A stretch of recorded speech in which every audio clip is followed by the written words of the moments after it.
He's really a coward. Nygard was found guilty back in November on 4 counts of sexual assault. Even though he has been sentenced to 11 years in jail, due to time served, he will spend just under 7 years behind bars.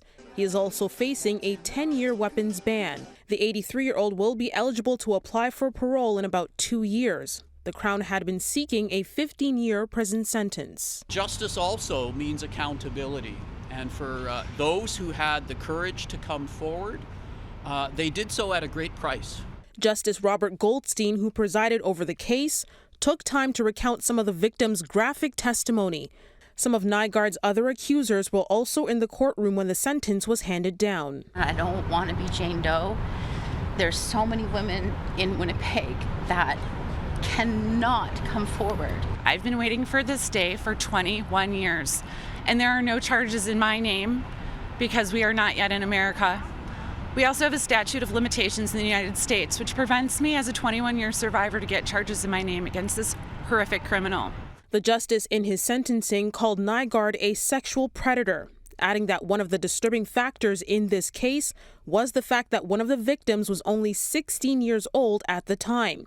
He added that Nygard also showed no signs of a willingness to stop his predatory behavior, with assaults dating back to the 80s up until 2004-2005. With everything inside of me, I'm hoping that he will finally get to general population, and then I can feel like there's justice. Because right now there's been none, because he's been so spoiled and so pampered.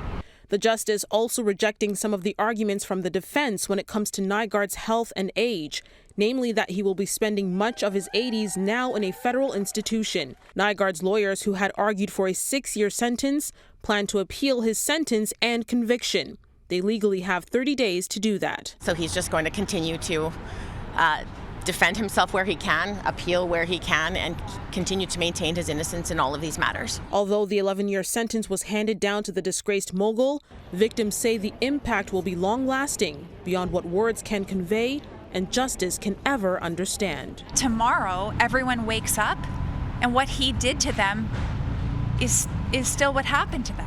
Now, Nygard is facing cases in other jurisdictions. His next trial is happening in Quebec. He is also set to face another trial in Manitoba. And he is also facing extradition to the U.S. in downtown Toronto. Afua Baah, City News.